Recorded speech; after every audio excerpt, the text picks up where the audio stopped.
Hi, everyone. I'm Carey Peña, and this is Front Doors TV. We are broadcasting today from the Center for Positive Media. With me here in studio, Nathan Smith, my friend, the CEO from CAS. So good to have you back. Yeah, I'm glad to be here, Carey. Thanks for having me. You have been busy. So setting up a television segment is not the easiest with you because you are always on the run and you're doing incredible work.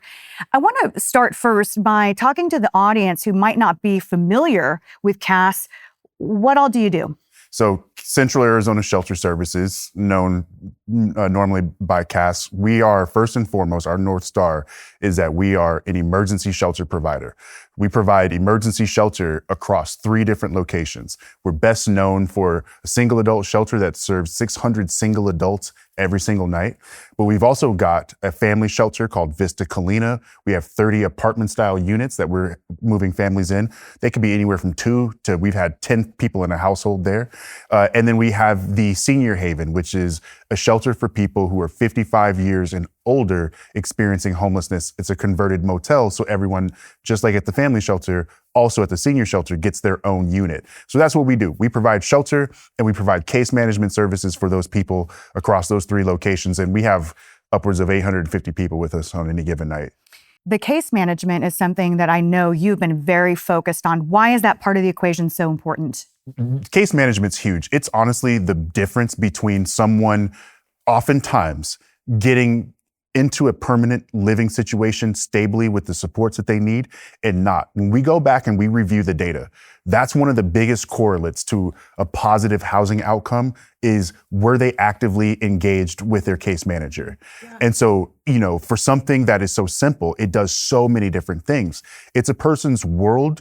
It's a person's connection to the world of all the resources that help them end their homelessness and stay stably housed. So for us, we include case management into every single one of our program models.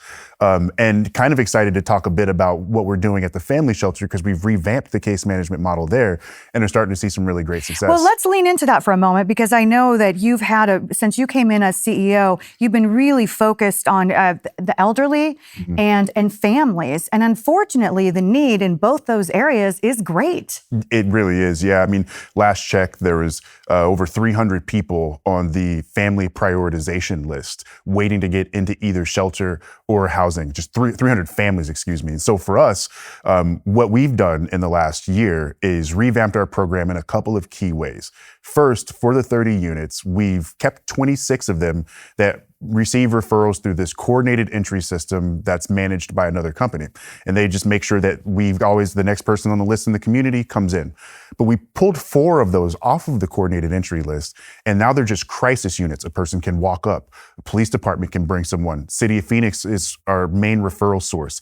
And so we want to make sure that we provide the easiest possible access for a family who's hit that really difficult time to get into the places like Vista Colina that they need to get into. So, and the other thing that we've done with Vista Colina, the family shelter, is we've paired now a housing-focused case manager with a family stabilization case manager.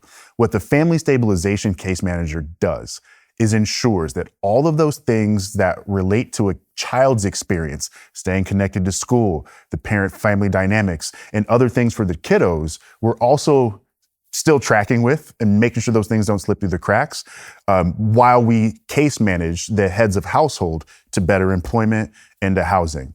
So on the Vista Colina side and for our families, that's what we've done to revamp the program. I really am not a fan of asking simple questions to what I know is a complex issue, but I'm going to do it here just for a moment. I'm sorry in advance. Homelessness, it is so complex. You're in this day in, day out. What is causing this rate of homelessness? So there's a lot of things. I think I always look at both the macro social and the micro social factors. The biggest culprit for the rise in homelessness in Maricopa County is quite simple. So actually, simple question, simple answer. Wages are not keeping up with cost of living. I mean, it really comes down to that.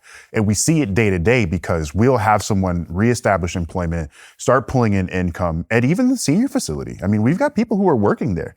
And then the next thing is, okay, where do we go next? The stock of housing that is available for people who are not high income earners is simply not great enough for us to move people out of the system as quickly as we need to. So that's something that we as a community, that we as leaders in the state of Arizona, leaders in fighting homelessness as the state of Arizona, we have to continue to ensure that we put resources into building new affordable housing while taking care of people who are experiencing homelessness. That's the biggest issue. But then it's compounded by, we still as a community have not figured out how to do a great job of addressing substance use disorder for people who have been chronic substance abusers, for people who are seriously mentally ill. And so we see things like that. We have so many broken family dynamics where what historically had been the vehicle to catch people, the family, is now dissolved in so many cases. And so you have also those microsocial factors that when you don't have enough money and it's hard to afford your place to stay, the drug addiction that you may have just makes the problem so much worse. As we round things out, the tax credit is available to Arizona taxpayers. And I just wanted you to touch on how much that could help. For every $96, that helps you put an individual or a family up for one night, correct? Absolutely, yeah. And that makes sure that they get fed, that they've got clothes on their back, that they've got access to the resources they need to move out. And the tax credit is huge for us when people who many don't realize that money comes back to you. And so you can donate that to a charity like CAS, help us on our mission to ensure that everybody in our community has a home. And then you get it back, right? So it's huge for us. I mean, that is one of the main vehicles that we use to continue to do the work that we do. And I love it because it indicates that there's a lot of community support. Another thing that says, you're not on your own in this fight. Because it can be tough for you some days. What keeps you going? What inspires you? Outcomes. I love outcomes. I love when I read the story of a person who came to our senior shelter, was medically vulnerable, and as a result of being in the hospital for an extended period of time, suffering multiple strokes, ended up losing their housing situation. So now they're coming to the front door of CAS. We engage them, we love on them, we put the supports around them, and ultimately restore their income, put some money in their bank, help them move back into a new home, and potentially reconnect with family and other social supports. Every one of those wakes me back up the next day to fight through all the muck so that we can make sure that person has an opportunity to change their lives. I love it. Honor to have you back in studio. Nathan, thank you so much. I'm glad to be here, Carey. Thank you. And just give people the website so they can check it out. Yeah, come visit us at www.cassaz, that's CASSAZ.org. All right. Thanks, Nathan. And thanks to all of you for watching. This is Front Doors TV. I'm Carey Peña.